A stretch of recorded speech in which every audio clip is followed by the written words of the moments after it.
கடன் கேட்கும் மனிதன், மௌனமாக சிதறும் ஒரு காளை. அந்த தெருவில் காலை நேரம் இன்னும் சரியாக விழிக்கவே இல்லை. சூரியன் இருந்தான், ஆனால் வெளிச்சமில்லை. அவன் நின்ற இடம் ஒரு நிமிடமும் நகரவில்லை. கால்கள் நகரத் தயங்கின, மனம் மட்டும் ஓடிக்கொண்டே இருந்தது. எதிரே ஒரு நாய். அது குரைக்கவில்லை, அதுவே பயத்தை அதிகமாக்கியது. குரைத்திருந்தால் தெரிந்த எதிரி, இப்படி மௌனமாக நின்றால் அது என்ன நிலைக்கிறது என்று தெரியாது. என்ன பாக்குது? என்ன பாக்குதா? அல்லது நான் இங்கே இருக்கேன் கூட கவனிக்கலையா? அவன் கையில் வியர்வு, நெஞ்சில் ஒரு சுருக்கம். இந்த நாய் ஒரு நாய் மட்டுமில்லை. அது இந்த காளையை, இந்த தேவையை, இந்த அவமானத்தை முழுக்க பிரதிநிதித்துவப்படுத்தும் ஒரு தடையாக நின்றது. அவன் வழக்கமாக இந்த தெரு வழியாக வரமாட்டான். எப்போதும் சுற்றிப் போவான். ஒரு 2 நிமிடம் கூடுதலான நடை அவனுக்கு பாதுகாப்பு. ஆனால் இன்று சுற்றிப் போக முடியாது. கடன் கேட்கும் நாள்ல வழியும் நேரமும் எதுவுமே நம்ம கையில இருக்காது. அவன் மனம் சொன்னது. நேற்றிரவு சாப்பாடு சரியாக இறங்கவில்லை. மனைவி கேட்டாள், என்னாச்சு? அவன் சொன்ன பதில் வழக்கமானது, ஒண்ணுமில்ல. ஆனால் ஒண்ணுமில்லை என்ற சொல்லுக்குள் எத்தனை விஷயம் புதைந்திருக்கும் என்று அவளுக்குத் தெரியாது. பையன் புத்தகத்தை திறந்து வைத்தபடியே தூங்கிப் போனான். அந்த புத்தகத்தின் பக்கங்களில் எண்கள் மட்டுமில்லை, அவன் சம்பளத்துக்கு எட்டாத கனவுகளும் இருந்தன. இந்த மாதம் லேட் ஆகிடுச்சு என்று பள்ளி அலுவலகம் சொன்ன குரல் இன்னும் காதில் ஒலித்தது. மீண்டும் அந்த தெரு. நாய் ஒரு அடியும் நகரவில்லை. அவன் ஒரு அடியும் வைக்கவில்லை. இருவருக்கும் நடுவில் ஒரு ஒப்பந்தமில்லாத போர். அந்த நேரம் அடுத்த வீட்டுக் கதவு திறந்தது. ஒரு பெண். அவள் பார்வை அவனிடமில்லை, நாயிடம். ஒரு சிறிய புன்னகை. ஒன்னும் பண்ணாது, போங்க. அவள் சொன்னது எளிது. ஆனால் அவனுக்கு அது ஒரு உயிர் தண்டனை தீர்ப்பு மாதிரி. இவங்களுக்கு என்ன தெரியும், இந்த மாதிரி நாள்ல ஒரு நாய்கிட்ட கூட நம்ம நம்பிக்கை வைக்க முடியாதுன்னு. அவள் நாயின் கழுத்துப்பட்டையை பிடித்தாள். ஜானி, கம்முன்னு நில்லு. ஜானி ஒரு பெயர், ஆனால் அவனுக்கு ஒரு தீர்ப்பு. அவன் கால்கள் நகர்ந்தன. ஒரு அடியாக, பிறகு இன்னொரு அடி. இவ பட்டைய விட்டுட்டா? உடம்பு நடுங்கியது. ஆனால் அவன் நடக்க வேண்டியிருந்தது. இந்த தெரு மிகவும் சின்னது. ஆனால் அவனுக்கு இந்த காலை, இதுதான் உலகம். முருகேசன். அவன் மனதில் பெயர் வந்தது. நண்பன். ஆனால் நண்பன் என்ற வார்த்தை கடன் கேட்கும் நாளில் ஒரு வேறு அர்த்தம் எடுக்கும். நேற்று அலுவலகத்தில் அவனிடம் கேட்கும்போது முருகேசன் சொன்னது நினைவுக்கு வந்தது. நாளை காலை வீட்டுக்கு வந்து வாங்கிக்கோ. வாங்கிக்கோ. கேட்க நல்ல வார்த்தை, ஆனால் அதுக்குள்ள ஒரு விலை இருக்கு. வீட்டுக்கு போகணும், அவன் மனைவியை பார்க்கணும், அவள் முன்னால நிற்கணும், நான் ஏன் வந்தேன் சொல்லாமல் புரிய வைக்கணும். இது எல்லாம் ஒரு 1000 ரூபாய்க்கு. பச்சை கேட் போட்ட வீடு. அவன் நின்றான். பச்சை நிறம் அவனுக்கு பிடிக்காத நிறம். ஏனென்றால் பச்சை எப்போதும் சரியாயிருக்குன்னு காட்டும். ஆனால் அவனுக்குள் எதுவுமே சரியில்லை. இவன் வீட்ல நாய் இருக்குமோ? அவன் கேட்டை தொட்டான். இதயம் துடித்தது. சத்தமில்லை. உள்ள வைத்திருப்பாங்களோ? கற்பனை முன்னாடி ஓடியது. கதை மாதிரி அல்ல, பயங்கர படம் மாதிரி. அவன் தொண்டையை சரி செய்தான். முருகேசு. அவன் குரல் அவனுக்கே புது மாதிரி இருந்தது. உரிமையா? அல்ல. பிச்சை மாதிரியா? அதுவும் இல்லை. நடுநிலை. கதவு திறந்தது. ஒரு பெண். யாரு வேணும்? அவள் குரல் அவனை அளந்தது. முருகேஸ் இல்லையா? வாக்கிங் போயிருக்காரு. அவள் உள்ளே போக முயன்றாள். நான் அவரோட வேலை செய்றவன். அவன் சொன்னபோது அவன் குரல் உள்ளே விழுந்தது. உள்ள வாங்க, இப்ப வந்துடுவாரு. அவள் சொன்னாள். அவன் கேட்ட முதல் கேள்வி, நான் இருக்குங்களா? அவள் சிரித்தாள். அந்த சிரிப்பு அவனை இன்னும் சின்னவனாக்கியது. காத்திருப்பு. நேரம் நகர்ந்தது. அவள் உள்ளே போய் திரும்பவே இல்லை. வீடு அமைதியாக இருந்தது. அவன் உட்கார்ந்த இடம் ஒரு சோதனை அறை மாதிரி. காஃபி கேட்டிருப்பாங்களா? இல்ல, நான் யாரு?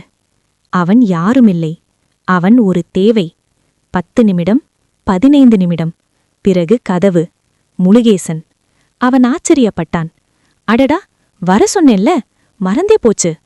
மறந்தே போச்சு. இந்த வார்த்தை அவனை எரித்தது. முருகேசன் உள்ளே போனான். மீண்டும் காத்திருப்பு.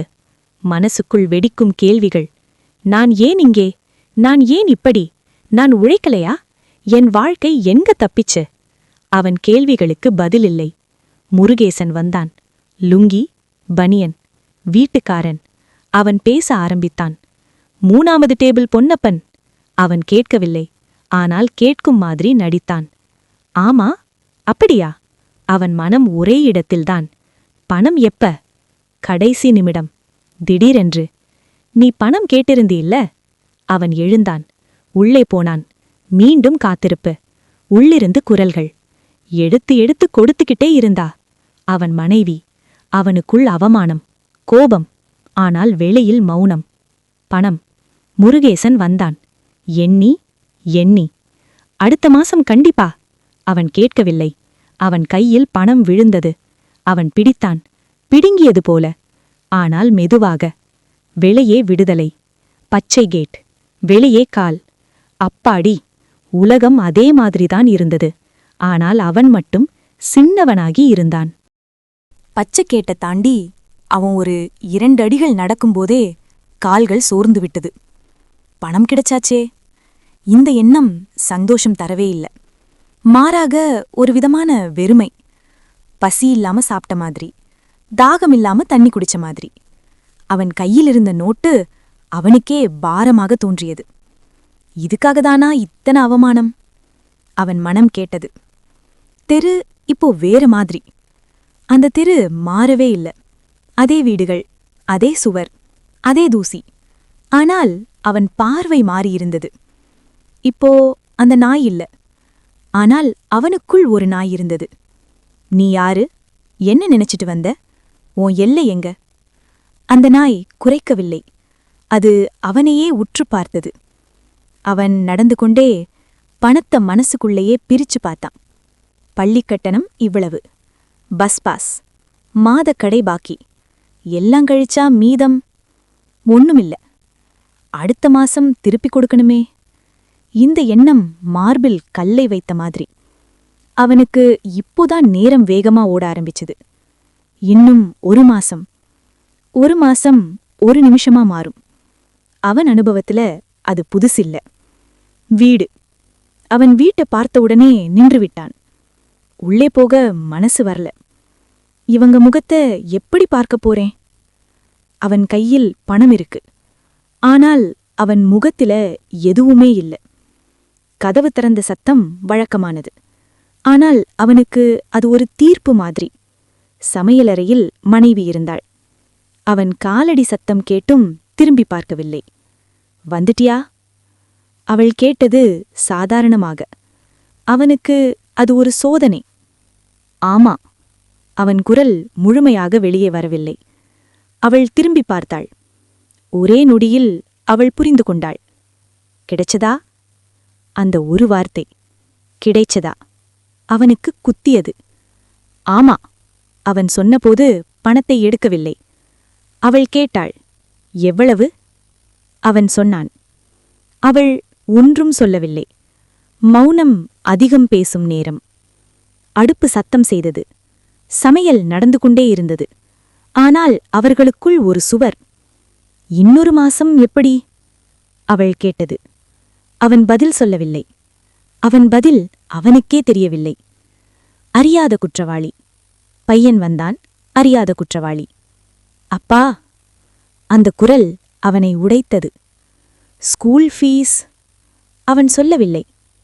பையன் எதுவும் கேட்கவில்லை. அவன் சிரித்தான். நாளைக்கு டெஸ்ட். அவன் தலையாட்டினான். இரவு. சாப்பாடு மேசையிலிருந்தது. அவன் உட்கார்ந்தான். ஒரு கரண்டி. இறங்கவில்லை. சாப்பிடலையா? இல்ல, பசி இல்ல. பசி இல்ல, உண்மை. ஆனால் வெறுமை நிறைய. பையன் தூங்கிவிட்டான். மனைவி அருகில் படுத்தாள். அவன் மேலே பார்த்து கொண்டிருந்தான். நான் எப்படி இப்படி ஆனேன்? அந்த கேள்வி முதன்முறையல்ல. நினைவுகள். பின்னோக்கி ஓடும் மனசு. முதல் சம்பளம். அம்மா சிரித்தது. நம்ம பையன் சம்பாதிக்கிறான். அந்த நாள் அவனுக்கு இன்னும் நினைவு. அப்போ கடன் என்ற வார்த்தை அவன் வாழ்க்கையிலே இல்லை. இப்போ ஒரு வட்டம். இப்போ அவன் சம்பாதிக்கிறான். ஆனால் எதுவுமே கையில் நிற்கவில்லை. உழைச்சா போதும், வாழ்க்கை சரியாயிடும் நீ யார் சொன்னா? அவன் மனம் கேட்டது. கடன் கேட்கிற அவமானம் பணம் இல்லாததால மட்டுமில்ல. கடன் கேட்க வேண்டிய சூழ்நிலை வர்ற அளவுக்கு நம்ம வாழ்க்கைய நாம சரி செய்யாததால. இந்த உண்மை கஷ்டமா இருந்தது. அவன் பக்கத்தில் மனைவி சுவாசம். அவன் உள்ளே ஒரு பயம். அடுத்த மாசம்? அந்த கேள்வி மீண்டும். பதிலில்லை. அடுத்த மாசம் என்று சொல்லப்படும் நாட்கள் எப்போதும் அமைதியா வராது. அது கடிகார முள் மாதிரி மெல்ல, ஆனா கூர்மையா மார்புக்குள்ள குத்திக்கிட்டே வரும். அவனுக்கு அந்த நாள் காலையிலேயே தெரிஞ்சிடுச்சு. இன்னைக்குதான். என்ன இன்னைக்குன்னு அவன் மனசு வெளிப்படையா சொல்லல, ஆனா உடம்பு புரிஞ்சுக்கிட்டது. காலை அலுவலகம் போகும் வழி, பஸ் நிறுத்தம், அதே கூட்டம், அதே முகங்கள். ஆனா அவன் மட்டும் வேற மாதிரி. பையனின் முகம் நினைவுக்கு வந்தது. அப்பா, நாளைக்கு ஃபீஸ். அவன் சொல்லல, ஆனா அவனுக்கு தெரியும். முருகேசன் அவனை பார்த்தான். ஒரு நொடிக்கு பார்வை சிக்கியது. அந்த பார்வையில நட்பு இல்ல, பகை இல்ல. நீ இன்னும் குடுக்கல என்ற ஒரு சொல்லப்படாத குறிப்பு. அவன் தலை குனிந்தான். இந்த மாசம் முடியல. இந்த வார்த்தை வெளியே வரல. ஏன்னா அவன் ஏற்கனவே ஒரு முறை அந்த எல்லைய தாண்டியிருந்தான். சம்பளம் வரலையா? யாரோ கேட்டது. எல்லாம் லேட்டாதான் வருது. அவன் சொன்னது பொய்யில்ல, முழு உண்மையும் இல்ல. முன்னாடி டீ குடிக்கவான்னு கூப்பிட்டவன் இப்போ அருகில் கூட நிக்கல. கடன் உறவுகளை சின்ன சின்ன துண்டுகளாக வெட்டிவிடும், அவன் மனம் சொன்னது. மாலை வீட்டுக்கு வந்தான். மனைவி எதுவும் கேட்கவில்லை. அவளுக்கு பதில் தெரியும். அவனுக்கு வார்த்தை இல்லை. பையன் நோட்டை பார்த்து கொண்டிருந்தான். அப்பா, அவன் குரல் மெல்ல. ஸ்கூல்ல எல்லாரும் ஃபீஸ் கட்டிட்டாங்க. அவன் முகத்தை திருப்பிக் கொண்டான். அந்த நொடியில் அவன் உடைந்தான். அழுதானில்லை, ஆனா உள்ளுக்குள் ஏதோ ஒன்று சரிந்தது. இது என் தோல்வி. முதல் முறை அவன் மனம் ஒத்துக்கொண்டது. வெளியே சின்ன மழை. அவன் நடந்தான், எங்கேன்னு தெரியாம. மீண்டும் அந்த தெரு. அதே தெரு, அதே நாய். இந்த முறை அது குறைத்தது. அவன் நின்றான். இந்த முறை அவன் பயப்படல. நான் இதைவிட பெரிய பயத்துல வாழ்றவன், அவன் நினைத்தான். அவன் நடந்தான். நாய் ஒதுங்கியது. அவன் நின்றான். பணம் இல்லாம இருக்கிறது அவமானம் இல்ல. பணம் இல்லாம இருக்கிறத மறைக்க முயற்சிப்பதுதான் அவமானம். அந்த உண்மை மனசுக்குள் நின்றது. மீண்டும் அவன் வீட்டுக்கு வந்தான். மனைவியிடம் சொன்னான். இந்த மாசம் முடியல. அவள் பார்த்தாள். நீண்ட நேரம். நம்ம ஒன்னா சமாளிப்போம். அந்த ஒரு வரி அவனை சும்மா நிக்க வச்சது. அப்பா, பரவால்ல, பையன் சொன்னான். அவன் மகனை பார்த்தான். அந்த பார்வை ஒரு வாக்குறுதி. அடுத்த நாள் அவன் வேலைக்கு போனான். தலை நிமிர்ந்து. பணம் இல்லை, ஆனா மனசு முழுக்க வெறுமை இல்லை. இறுதி வரி. மனிதன் தோற்கிறது பணம் இல்லாத நாள்ல இல்ல, தன்னையே சின்னவனாக்கிக் கொண்ட நாள்லதான்.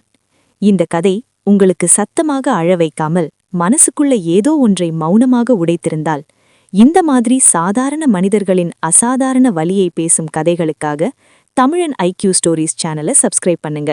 இந்த கதை உங்கள் வாழ்க்கையில எங்காவது ஒத்துப்போயிருந்தால் ஒரு லைக் போடுங்க.